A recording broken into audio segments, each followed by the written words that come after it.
सिद्ध सूर्य उपाध्याय साधु सब अर्थ के प्रकाशी मांगलिक उपकारी है। तिनको स्वरूप जाने लागते वही जो भक्ति आए को नमाई स्तुति को उचारी।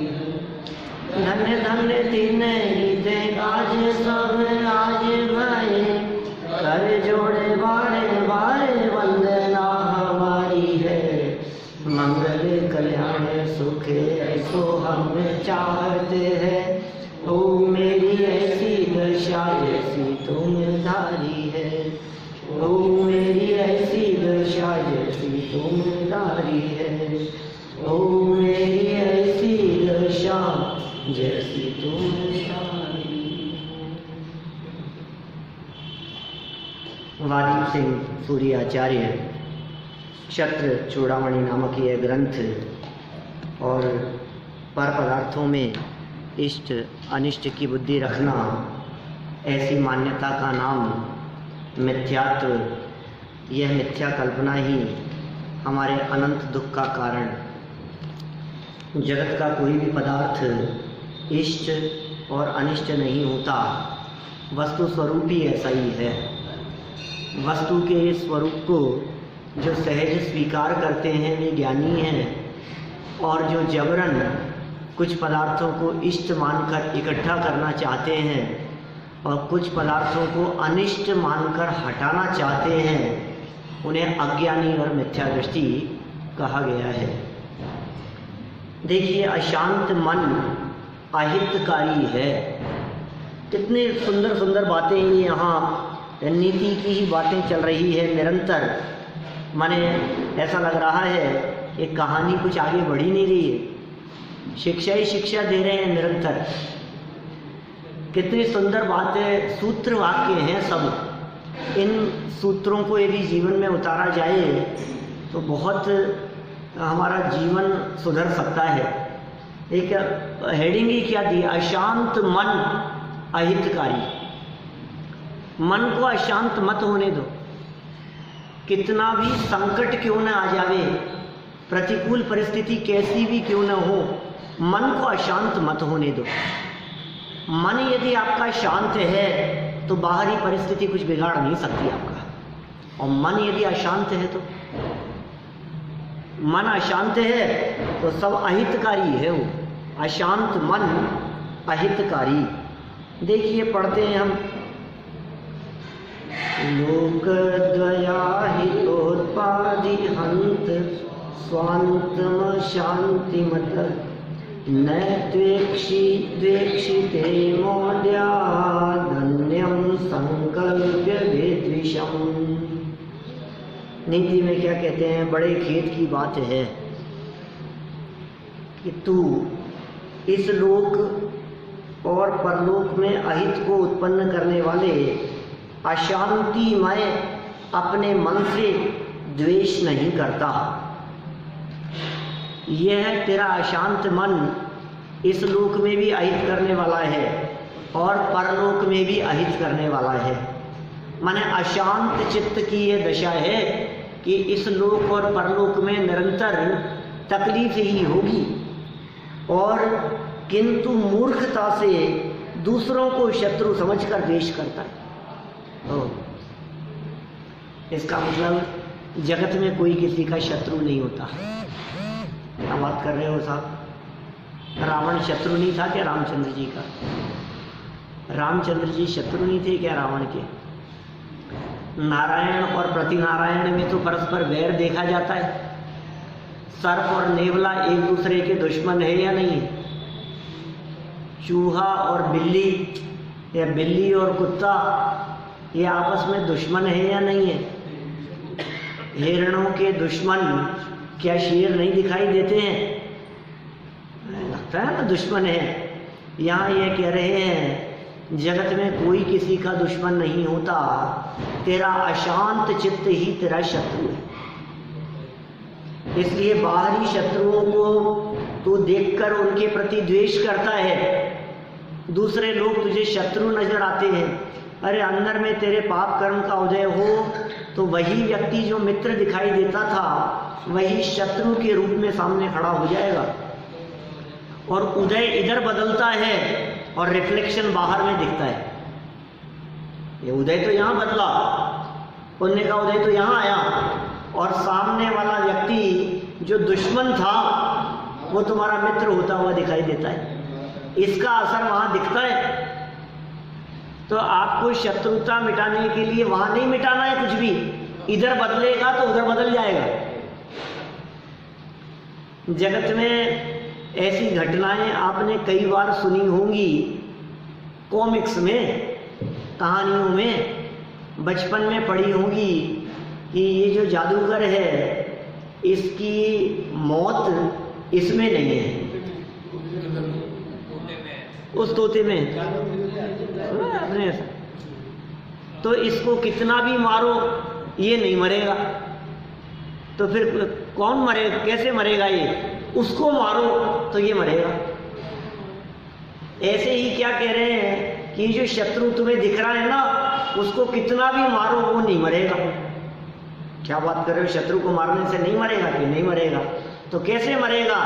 कि वो जो शत्रु दिख रहा है ना, उसकी शत्रुता का असली कारण तुम्हारे अंदर में पाप का उदय है। इधर पाप का उदय बदलो तो उधर वो शत्रु नहीं रहेगा। काम इधर हो दिखेगा सामने आपको। इसलिए भाई अपने चित्त को शांत रखने का प्रयास करें। चित्त की शांति का उपदेश दिया गया है। देखिए बड़े खेद की बात है कि ये लोक और परलोक में दुख उत्पन्न करने वाले अशांतिमय अपने मन से अज्ञानी द्वेष नहीं करता है, किंतु दूसरों को शत्रु दुखदायक मानकर उनसे ही द्वेष करता है। विशेषात पड़ोसी, शरीर, काल, कर्म इत्यादि पर पदार्थों के दोषों को देखना तीव्र कषाय रूप पाप परिणाम है। क्या कह रहे, पड़ोसी को देख रहे हो आप, ये लोग तो हमें चैन से जीने नहीं देंगे। शरीर को देख रहे हो, दुखी हो गया मैं तो इस शरीर से। काल को देख रहे हो, ये काल ही ऐसा आ गया है, क्या करें। काल में बहुत तरह की बातें ली जा सकती है। मौसम बहुत खराब चल रहा है आजकल, ग्लोबल वार्मिंग, ये सारे जगत में जितना मौसम गड़बड़ दिखाई देता है, ये क्या चक्कर है। अभी लंदन में थे हम तो इतनी ठंड थी कि लोग भी कह रहे थे कि पिछले 20 साल में इतनी ठंड कभी नहीं पड़ी इस समय में, इस सीजन में, 10 लक्षण के समय पर।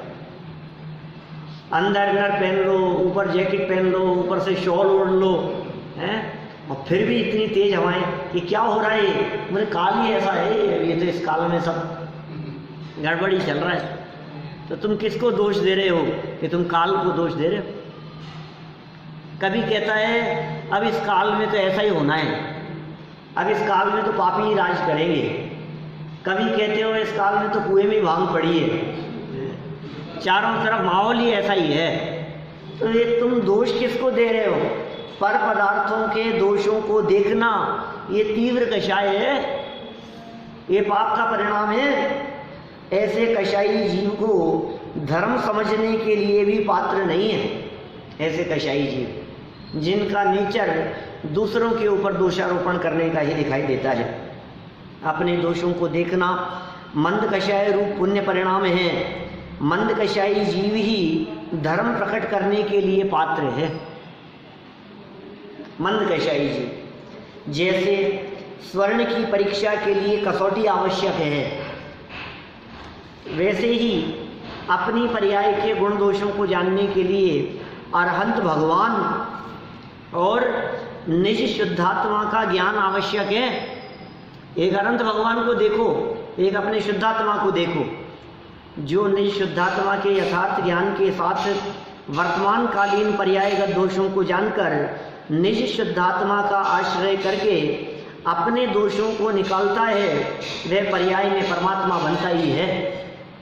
अरहंतों को देखो और अपने को देखो, उनकी शुद्धता को देखो और फिर अपनी अशुद्धता को देखो। वो शुद्ध क्यों हो गए हैं कि उन्होंने अशुद्धता को निकाल दिया है, और जिस अशुद्धता को उन्होंने निकाला है वैसी ही अशुद्धता मेरे में भी है। जो जीव ऐसा विचार कर अपनी अशुद्धता को निकाल देता है वह पर्याय में ही परमात्मा बन जाता है। अपने दोष देखना ही मुक्ति का उपाय है। कभी कहते हैं निर्दोष देखना मुक्ति का उपाय है। क्या पारस जी? कभी कहते हैं निर्दोष देखो ये मुक्ति का उपाय है, और ये नीतिकार कह रहे हैं दोष देखो ये मुक्ति का उपाय है। समय सार आदि ग्रंथ हमें निर्दोष दिखाते हैं, तो गोमट सार आदि ग्रंथ हमारे को हमारे दोष दिखाते हैं। क्या अनेकांत है ना? निर्दोष देखेंगे तो दोष मिट जाएंगे, निर्दोष देखेंगे तो दोष मिट जाएंगे, लेकिन दोषों की स्वीकृति तो हो पहले, तब तो निर्दोष देखने के लिए प्रयास करेगा। क्या जो व्यक्ति पहले ये कहता है मेरी कोई गलती ही नहीं है, मेरे में कोई दोष ही नहीं है, बोलो उसका वो दोष सुधरेगा क्या? किसी व्यक्ति को छोटे मोटे जेब काटते हुए देखा, हेरा फेरी करते हुए देखा, अब उसको कहा कि भैया ये गलत काम है, ये अच्छा काम नहीं है, चोरी है ये, अच्छा यार गजब ही कर रहे हो आप, ये तो मेरा हुनर है, क्या ये तो मेरी कला है, ये तो सीखा है मैंने, हर किसी के बस की बात नहीं है। और मुझे चोर कह रहे हो? चोर तो वो लोग हैं, कौन? जो करोड़ों का घोटाला करते हैं, बैंकों से लेते हैं, चुकाते नहीं हैं, वो लोग हैं बेईमान। तो मैं कोई चोर वोर नहीं हूँ, मेहनत करता हूँ, सुबह निकलता हूँ और शाम तक कुछ हासिल हो पाता है। बोलो अब उसकी ये गलत आदत कब छूटेगी? बोलो पारस। दोष देखेगा। दोष देखेगा। कौन दिखा रहा है दोष हमारे को यहाँ शास्त्रों में? घूमट सार दिखा रहा है, घूमट सार जीव कांड दिखा रहा है। प्रथमानुयोग हमें दोष देखना सिखा रहे हैं, चरणानुयोग हमारी गलतियाँ दिखा रहा है। चरणानुयोग ये कहता है ये आचरण ठीक नहीं है, ये योग्य नहीं है, ये खाना मत, जीवों की हिंसा हो रही है, तेरे हृदय में करुणा का भाव नहीं है, इसलिए तुझे आलू खाने का भाव आता है। तो दोषों को दिखाकर उन्हें सुधारने की बात करता है। माने ये जो सुधरने की चर्चा है, ये सुधरेगा कैसे? कि जब अपनी गलती को देखेगा तो सुधरेगा, ये सुधरने का उपाय है। हमारे दोष क्या है? राग द्वेष में ये बता रहे हैं यहाँ, देखो अपने दोष देखना ही मुक्ति का उपाय है, हेडिंग दी है ऐसी। अब दोष क्या है और मुक्ति का उपाय किस तरह का है वो बता रहे हैं। देखो एक और बात, अभी यहाँ तो दोष देखने की बात कर रहे हैं, लेकिन जिनागम में ही चाहे समय सार ग्रंथ हो, चाहे योग सार ग्रंथ हो, चाहे नियम सार ग्रंथ हो, ऐसे आध्यात्मिक ग्रंथों में, परमात्मा प्रकाश आदि ग्रंथों में, उसमें हमारे को निर्दोष देखने की कला सिखाई है। आप निर्दोष देखो, दोष मत देखो अपने। क्योंकि क्या होता है, जब ये जीव दोष देखता है तो ये सोचता है कि मैं तो दोषी हूं, फिर ये समझता है ये तो मेरा स्वरूप ही हो गया, डिप्रेशन में आ जाता है। वो कहता है ये मैं तो हूं ही ऐसा ही, अब मैं तो चोर ही हूँ, मेरा तो ऐसा ही स्वरूप है, मैं तो रागी हूँ। तो बोले तू रागी नहीं है, तू तो वीतरागी स्वभाव वाला है, स्वभाव से वीतरागी है, तेरे स्वभाव में राग का प्रवेश नहीं है। एक बार तू अपने उस वीतरागी स्वभाव को देख, तो ये जो राग उत्पन्न हो रहा है यह राग छूट जाएगा। वो कला अलग है, यहाँ बात अलग दृष्टि से कह रहे हैं, दोष दिखा रहे हैं यहाँ। तो देखिए, अन्यदीयमिवात्मीयमपि दोषं प्रपश्यता कसमः खलु मुक्तोऽयं युक्तः कायेन चेदपि। दूसरों के दोषों के सदृश अपने दोषों को भी देखने वाला पुरुष किसके समान है? अरे यह तो निश्चय से शरीर से युक्त होता हुआ भी मुक्त ही है। जो जीव शरीर में रहता हुआ भी अपने आप को शरीर के दोषों से रहित देखता है, अपने आप को राग द्वेषादि दोषों से रहित देखता है, दूसरों के दोषों के सदृश अपने दोषों को देखने वाला, दूसरों के दोष तो सारे जगत को दिखते हैं, कौन है ऐसे जिन्हें दूसरों के दोष नहीं दिखाई देते? सबके दोष दिखाई दे रहे हैं। उसकी गलती है, इसकी गलती है, दूसरों के ऊपर उंगलियां उठती रहती है, लेकिन एक उंगली दूसरे की तरफ उठती है तो चार अपनी तरफ रहती है। ऐसा ऐसा उंगली दिखाता है ना, तो एक उसकी तरफ है तो अपनी तरफ कितनी है? 3 भी हो सकती है। अंगूठे को मत गिनो आप, तो एक उसकी तरफ है तो 3 अपनी तरफ है। आपने उसको यदि एक उंगली दिखाई है, उसकी गलती दिखाई है, तो 3 दोष अपने भी देखो। एक गलती सामने वाले की तो 3 गलतियां अपनी। तो जो व्यक्ति दूसरे की गलती देखता हुआ अपनी गलतियां भी देखता है, वह व्यक्ति शरीर में रहता हुआ भी शरीर से रहित मानो मुक्त ही है, ऐसा कह रहे हैं। जब ठंड गर्मी लगती है, भूख प्यास लगती है, तो शरीर के दोष देखे उससे। हाँ, शरीर के दोष दिखे, सर्दी गर्मी आदि की क्या बात कर रहे हैं? तो राग द्वेष दोषों की बात है, अपनी कमियां की बात है।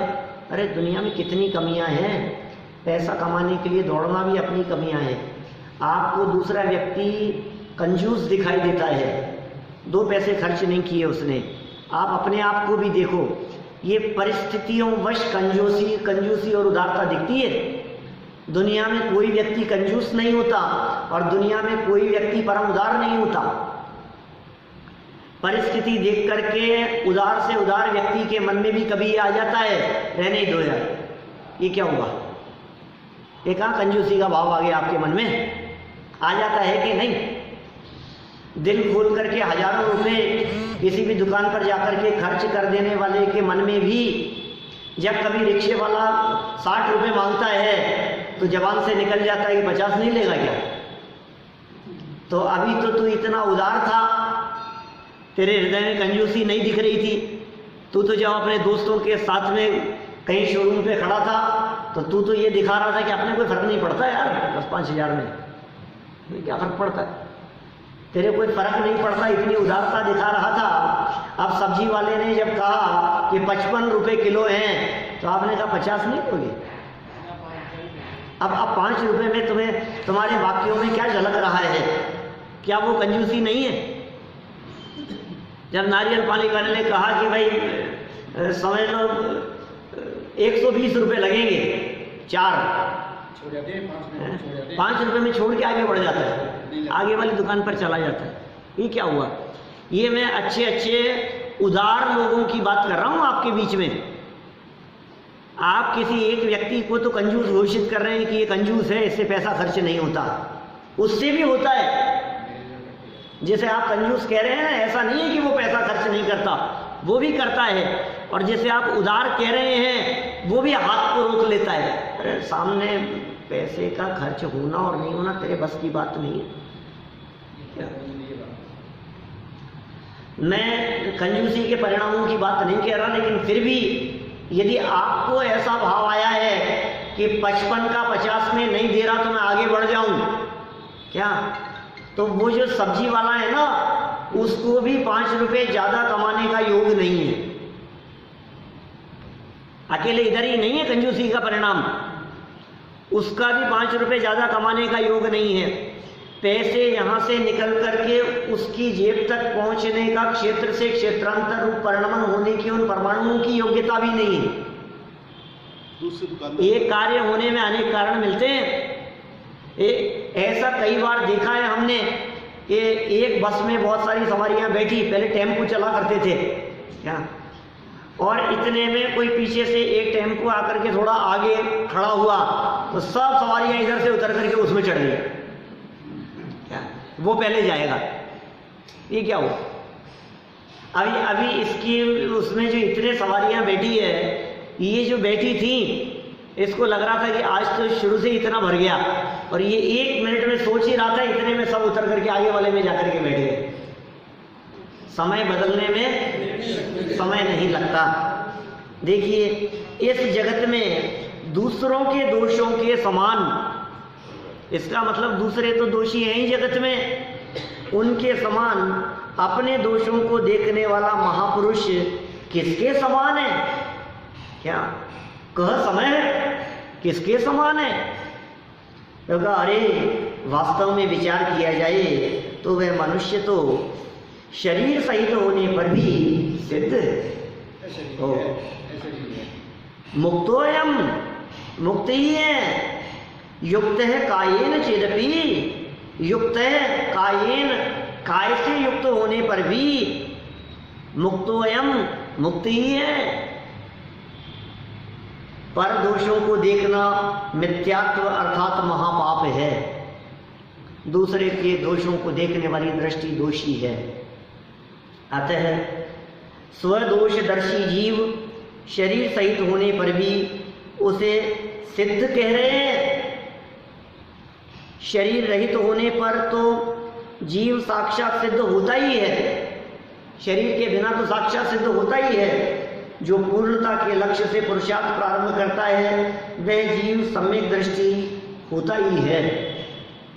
जिसका लक्ष्य सिद्ध दशा था, सम्यक दर्शन नहीं होगा उसको, होगा ही ना। जिस व्यक्ति का सपना अपने दुकान को 4 गुना बढ़ाना है, एक दुकान की 4 दुकान करना है, तो उसके 2 दुकान होगी कि नहीं होगी? सपना ही तुमने 4 दुकान करने का देख रखा है, तो 1 की 2 क्यों नहीं होगी? वो तो होगी ही ना। जिसका सपना ही मुक्ति तक पहुंचने का है, तो मार्ग में सम्यक दर्शन नहीं आएगा क्या? सम्यक माने यथार्थ, दृष्टि माने जानना देखना।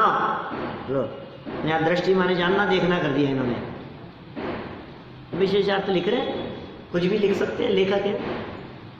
सम्यक दृष्टि, सम्यक दृष्टि में दृष्टि शब्द का प्रयोग ये जानने देखने के अर्थ में कर दिया। तो कह रहे हैं वस्तु स्वभाव को जो यथार्थ दृष्टि से जानता देखता है वही तो सम्यक दृष्टि है। ऐसे जीव को दृष्टि मुक्त भी कहते हैं। श्रद्धा में यथार्थता आना ही दृष्टि मुक्त अवस्था है। आगे श्रद्धा की बात कह दी। श्रद्धा में मुक्त स्वभाव आ गया, ये दृष्टि मुक्त है। आप जानते हैं दीपेश जी, मुक्त जीव 4 प्रकार के होते हैं। मोक्ष 4 प्रकार का होता है। बहुत से लोग कहते हैं पंचम काल में मोक्ष नहीं होता, तो होता है मोक्ष। कौन कौन सा भैया? पहला मुक्त है दृष्टि मुक्त, दृष्टि मोक्ष। मुक्त माने मोक्ष, दृष्टि मोक्ष। और मोह मुक्त, पहला दृष्टि मोक्ष, दूसरा मोह मुक्त, फिर जीवन मुक्त मोक्ष, जीवन मुक्त, और फिर देह मुक्त। 4 तरह के मोक्ष है। तो मोक्ष हो सकता है कि नहीं आपको अभी इस पंचम काल में? कौन सा? 4 में से पहला हो सकता है भारत में। कौन सा है पहला? दृष्टि मुक्त। दृष्टि मोक्ष ये होता है 4थे गुणस्थान में। मोह मुक्त ये होता है 10वें के अंत में। जीवन मुक्त ये होता है 12वें के अंत में के 13वें गुणस्थान में, 13वें के प्रथम समय में जीवन मुक्त हो गया। और अब देह मुक्त कब होगा? जब सिद्ध बन जाता है तो होता है देह मुक्त। तो अभी दृष्टि मुक्त, दृष्टि मोक्ष, दृष्टि से मोक्ष वर्तमान काल में भी संभव है। जो जीव दूसरों के समान अपने दोषों को देखते हैं, शरीर सहित होने पर भी चूंकि उन्होंने अपनी दृष्टि से अपने दोषों को देखकर उनको निकाला और निर्दोष स्वभाव को देखा, इसलिए उनका दृष्टि में मोक्ष हो गया। मानो वे वर्तमान में ही सिद्धों के समान हो गए। देखिए, जिसकी दृष्टि सदा दूसरों के दोषों पर ही रहती है, वह आज नहीं तो कल से ही स्वयं दोषी होगा ही। बोल लो, ये क्या कह रहे हैं? क्या क्या नियम बता दिया इन्होंने? ये बहुत जबरदस्त नियम है ये, लोग इस नियम को समझते नहीं है। जिसकी दृष्टि सदा दूसरों के दोषों पर ही रहती है। तो क्या हो गया साहब, गलती देख रहा हूं उसकी, तो क्या हो गया कि वो एक न एक दिन वो गलती, ये जो गलती देख रहे थे ना आप, वो गलती स्वयं कर बैठेगा। नहीं समझ में आई कैसे होगा भाई? जो व्यक्ति जो चीज चुनता है उसके पास वही तो इकट्ठी होती है। क्या सीधी सी बात है ना, वो फूल वाली बात याद आ गई। कांटे और फूल, आप क्या चुन रहे हैं? ध्यान रखना, जो व्यक्ति फूल चुनते हैं उनके पास में फूल इकट्ठे होते हैं, जो कांटे चुनते हैं उनके पास में कांटे इकट्ठे होते हैं, जो लोग दूसरों के गुण देखते हैं उनके पास में गुण इकट्ठे होते हैं, जो दोष देखते हैं उनके पास में दोष इकट्ठे होते हैं। ये कितनी सुंदर बात कह दी है। आपने इकट्ठा ही वही किया है, आप चुन ही वही रहे हो, आपको पसंद ही वही आ रहा है, गलतियां और कमियां ही पसंद आ रही है। एक व्यक्ति को जो दूसरा जो देखेगा, इसका मतलब ये है उसको वो चीज पसंद आ रही है। आपको हमने ये कहा कि आलू नहीं खाना चाहिए और आपने ये कहा वही खाते, इसका मतलब क्या हुआ? वही खाते। हमने कहा पानी छान के पीना चाहिए, अरे वही पीते हैं, उनको देखो उनको देखो। हमने कहा ऐसा नहीं करना चाहिए, ये करना ठीक नहीं है, अरे आप उनसे भी बड़े हो गए क्या, उनको देखो वो कितने बड़े विद्वान हैं। अरे भाई तुम क्या चीज देख रहे हो ये तो बताओ। जो चीज आप दूसरों में देखेंगे वो चीज आप में कभी नहीं सुधर पाएगी, इसलिए आप उनमें वो चीज देखना बंद करो। निर्दोष देखो। जिसकी दृष्टि सदा दूसरों के दोषों पर ही रहती है, वह आज नहीं तो कल सही स्वयं दोषी होगा ही,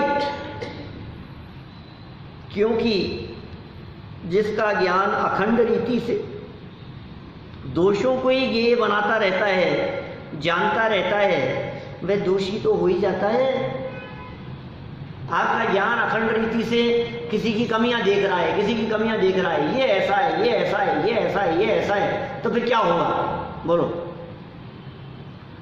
माने यदि आपका बालक आपको बात बात में ये कहता है कि मेरा दोस्त ही ऐसा ही, उसके तो और कम नंबर आते हैं, उसके तो ऐसा होता है, वो तो उसके साथ ही ऐसा हो गया था, उसकी तो इसका मतलब ये है कि तेरे को वो गलती नहीं दिख रही है, तो इसमें क्या है, उसका ही हो गया तो मेरे साथ हो जाए तो क्या हो गया?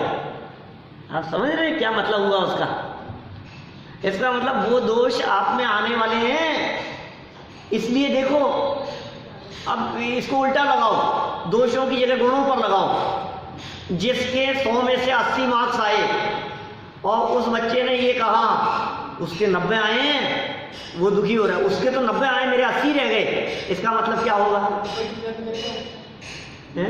अब इसका मतलब ये है कि तुम्हारे आगे आने वाले टाइम में 90 की तैयारी हो रही है। इसका मतलब जिसकी दृष्टि जहां होती है वो उसे प्राप्त करता है। क्यों साहब? ये फॉर्मूला है। आपकी दृष्टि यदि आस पड़ोस में तेज चलने वाली दुकान पर है तो आपकी दृष्टि वहां है, तो इसका मतलब आपका प्रयास उस दिशा में है। और आपकी दृष्टि में यदि कोई दूसरा व्यक्ति है, अरे उनके पास तो कुछ नहीं है, वो ही नहीं कमाते, वो क्या कमाता है, तो फिर तुम भी कुछ नहीं कमाओगे। मैं द्वेष आदि की बात नहीं कर रहा, मैं तो यहाँ आचार्य द्वारा लिखी गई इस पंक्ति को समझाने का प्रयास कर रहा हूँ। जिसकी दृष्टि निरंतर दोषों पर रहती है, इसका मतलब वो दोष उसमें आने वाले हैं। जिसकी दृष्टि कमियों पर रहती है, इसका मतलब वो कमी उसमें आने वाली है। और जिसकी दृष्टि जिसके गुणों पर रहती है, इसका मतलब वो गुण उसमें आने वाले हैं। उमा स्वामी आचार्य कहते हैं, वंदे तद्गुण लब्धये मोक्ष मार्गस्य नेतारं वेतारं कर्म भूभृतां ज्ञातारं वेश्म तत्त्वानां वंदे तद्गुण लब्धये। मुझे पसंद आ गए,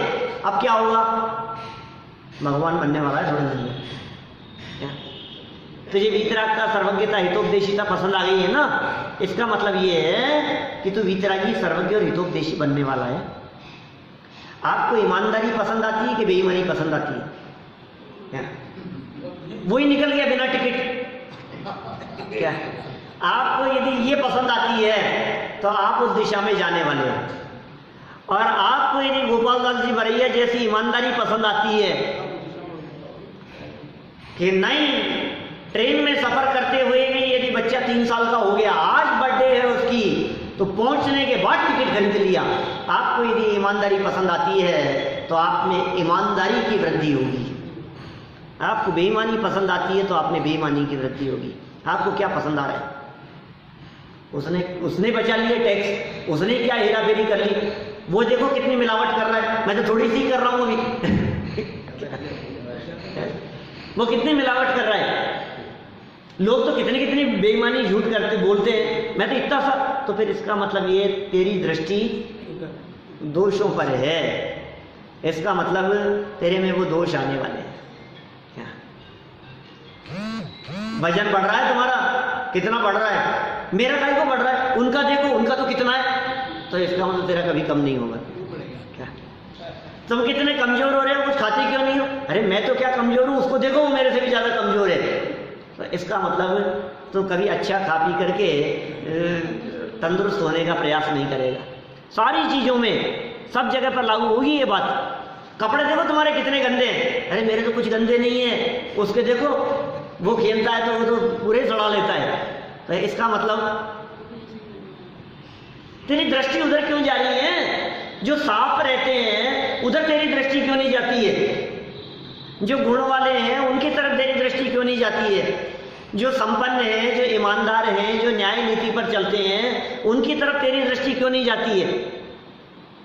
उन्होंने अपना काम कराने के लिए 25,000 दिए थे, मैंने तो 5,000 ही दिए। अरे जो रिश्वत नहीं देते हैं उनकी तरफ तेरी दृष्टि क्यों नहीं जाती है? ये कह रहे हैं भाई साहब, आपकी दृष्टि जहाँ होगी आप वैसे बन जाएंगे। आपकी दृष्टि परमात्मा पर होगी, आप परमात्मा बन जाएंगे। आपकी दृष्टि शुद्ध स्वभाव पर होगी, आप वर्तमान पर्याय में शुद्ध हो जाएंगे। जैसी दृष्टि जाकी जैसी भावना, सो तैसो फल पाए। देखो क्या कह रहे हैं यहाँ, दोषी होता ही होता है। अरे दोषी तो हो ही जाता है। कौन? जिसका ज्ञान अखंड रीति से दोषों को ही गेय बनाता रहता है। जिसका ज्ञान दोषों को गेय बना रहा है, अखंड रीति से दोषों को गेय बना रहा है। दोष दोष दोष दोष दोष यही दिखते रहते हैं। क्या हमने कहा टीवी मत देखो, वो देखो टीवी की चिपका रहता है रोजाना। हमने कहा मोबाइल में मत उलझे रहो कि मैं तो थोड़ा सा ही देखता हूँ, उसको देखो 5-5 घंटे। उसको देखो 8th क्लास में मोबाइल दिला दिया था, मैं तो 9th में आ गया, मुझे अभी तक नहीं दिलाया। तो क्या हो गया? इसका मतलब आपकी दृष्टि जहाँ है वो दिखा रही है क्या होने वाला है। क्या एक सब्जेक्ट में फेल हो गया, वो देखो 5 में फेल हुआ है, तो तेरी दृष्टि कहाँ है? हर जगह पर लागू होगी ये बात। ठोकर लग गई, देख करके नहीं चलता है, अरे मैं तो फिर देख करके चला, उसको देखो वो तो पूरा ही गिर गया। अरे तो लेकिन भाई देख के चलने का उपदेश दिया जा रहा है, उनको मत देख। अतः निष्कर्ष क्या निकाल रहे हैं? दूसरों के दोषों को न सुनना चाहिए, न कहना चाहिए, न सोचना ही चाहिए। दूसरे के दोषों को देखने में अंधे बन जाओ, दूसरे के दोषों को सुनने में बहरे बन जाओ, दूसरों के दोषों को कहने में गूंगे बन जाओ, और दूसरों के दोषों को मन में विचार करने में असंगी बन जाओ। क्या हमें नहीं दिखते, हमें दोष नहीं दिखाई देते, हमें तो अच्छाइयाँ चुनना आता है बस, हमें बुराइयाँ चुनना नहीं आता, हमें बुराइयाँ देखना नहीं आता। आप अच्छे बन जाओगे। आप कोई हमारे में दोष देखे तो देखने तो अच्छी बात है, उसके गुण गाओ। जो हमारे दोष देखे उनके गुण गाओ, जो हमारी कमियां बतलाए उनको नजदीक रखो।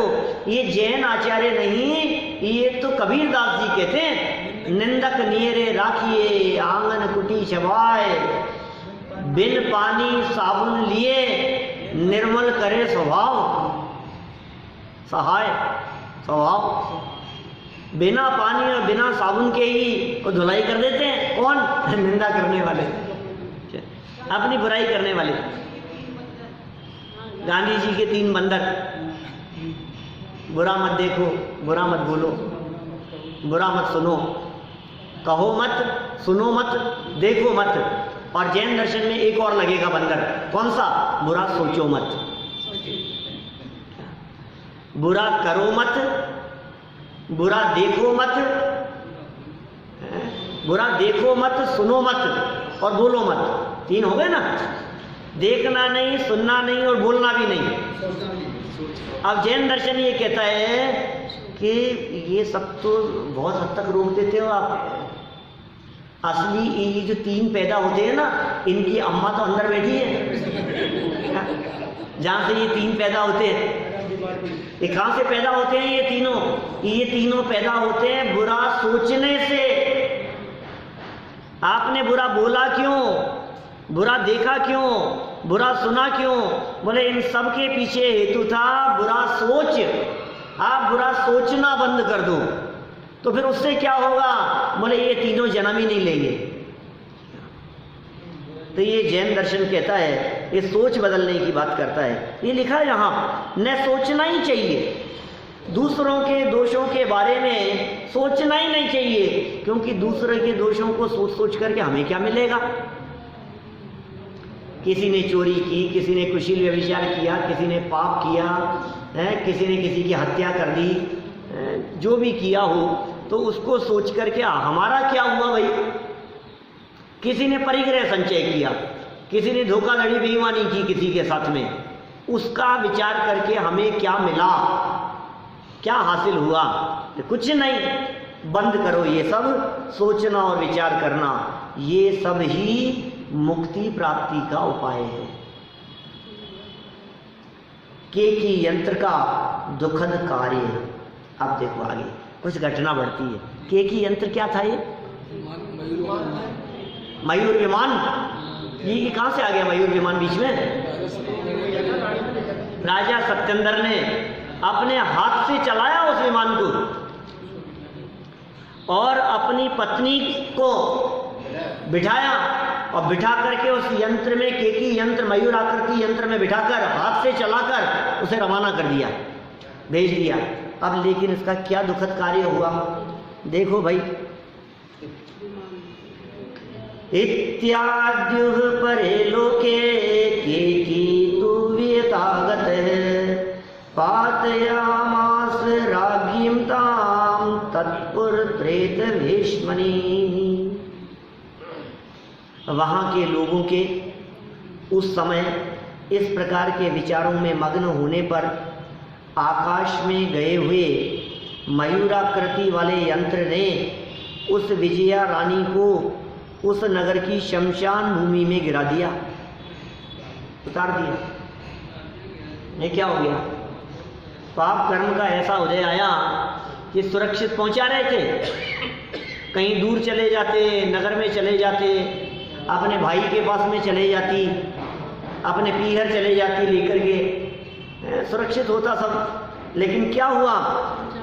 वो शमशान में जाकर के गिर गया। अब कहाँ जाओ? भयानक जंगल में। शमशान नगर से बाहर जंगल में हुआ करते थे। क्या करे, नगर इतने बढ़ गए कि अब शमशान बीच में हो गए।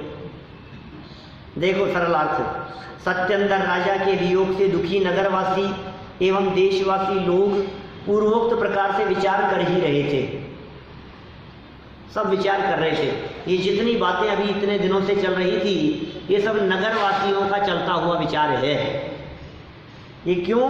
कि राजा सत्येंद्र का वियोग हो गया और उसके दुखी होकर के नगरवासी देशवासी लोग ये सब विचार कर ही रहे थे। उसी समय आकाश मार्ग से गिरे केकी यंत्र ने गर्भवती रानी विजया को राजपुरी नगरी की शमशान भूमि में गिरा दिया, शमशान भूमि में उतार दिया। राजपुरी नगर, विजया रानी, गर्भवती अवस्था और शमशान भूमि में जाकर के गिर गई। विमान टूट गया और वहां जाकर के गिर पड़ी। फिर क्या हुआ होगा बोलो?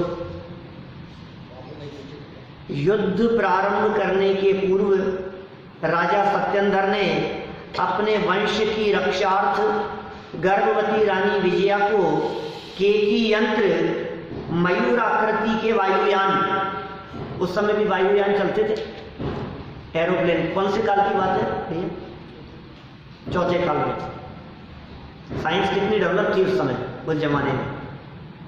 आज की साइंस के मुकाबले में वो साइंस कितनी डेवलप थी। लेकिन आप कहेंगे कि साहब विमान तो गिर गया, काहे की डेवलप थी, क्या कम था उसमें?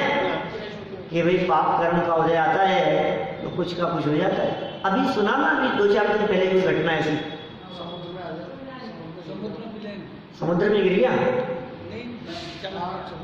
समुद्र में चला गया। नहीं, कहाँ से? बॉम्बे की बात है कि जयपुर की? विमान उड़ा और उड़ करके वो वापस घूम करके आ गया। समुद्र के बीच में कुछ किलोमीटर जाने के बाद वापस घूम करके आ गया। वो ऑक्सीजन भरना भूल गए। मुंबई से जयपुर आ रही थी फ्लाइट जेट की, नाक कान में से खून बहने लगे। कितने यात्रियों के? सब यात्रियों के, बोलो 40-50 यात्रियों के नाक कान में से खून बहने लगे। क्या परिस्थिति बन गई एकदम? ऑक्सीजन चालू करना भूल गए। ऐसी ऐसी परिस्थितियां बन जाती है। पाप कर्म का उदय हो तो क्या करें? लैंडिंग के टाइम फट जाता है, उड़ते समय हो जाता है, समुद्रों के ऊपर से जाता है, कब समुद्र में गिर जाए क्या पता, कभी गायब हो जाते हैं, कौन सा पुर्जा कब ढीला हो जाए किसका। सारी इतनी बड़ी गलती हो सकती है, कुछ भी हो सकता है ना। कोई बटन दबाना भूल गया, कुछ का कुछ हो गया, बेहोश हो जाता है आदमी चलते चलते ही, उसका ही जीव खराब हो गया, उसके सर दर्द होने लग गया, उसको कुछ ध्यान नहीं है। और बगल बगल में कितने सारे, आपने देखा कभी? हमने देखा अंदर कितने बटन होते हैं उसमें, मतलब आप देखो तो पागल हो जाओ आप। ऐसा होता है अंदर से। जहाँ बैठ करके पायलट चलाते हैं उस जगह को आप देखो तो आपको लगेगी क्या है ये मशीनों का समुदाय। क्या पता कौन सा पेज कब ढीला हो गया, कौन सा लूज रह गया, कौन सा वायर कब। थोड़ी सी असावधानी होती है तो चना पानी पीने वाले हम लोग ही, जब पंखे का बटन चलाना होता है और लाइट का जल जाता है एक दबाने लगते हैं और दूसरा दब जाता है, ऐसी भूल हो जाती है। तो उन लोगों के साथ क्या नहीं हो सकता है। ये तो सब उदय का खेल है, सब कुछ भी हो जाए। देखो क्या हुआ, राजा सत्येंद्र ने अपने वंश की रक्षा के लिए गर्भवती रानी विजया को केकी यंत्र मयूराकृति वायुयान में बिठाकर आकाश मार्ग से उड़ा दिया था बचाने के लिए। राजा बचाना चाहता था और रानी बचना चाहती थी। फिर हुआ क्या, उसका परिणाम, उसके परिणाम का यहाँ चित्रण है। उसके परिणाम का हुआ क्या, ये पापोदय की विचित्रता है। ऐसे ऐसे महापुरुषों के जीवन में इस तरह की प्रतिकूलताएं आ जाती है। हम आप हैं कौन, ये कैसा पाप का उदय और कैसी विचित्रता उनके जीवन में बनी, इसकी चर्चा फिर हम कल यथा समय करेंगे। अभी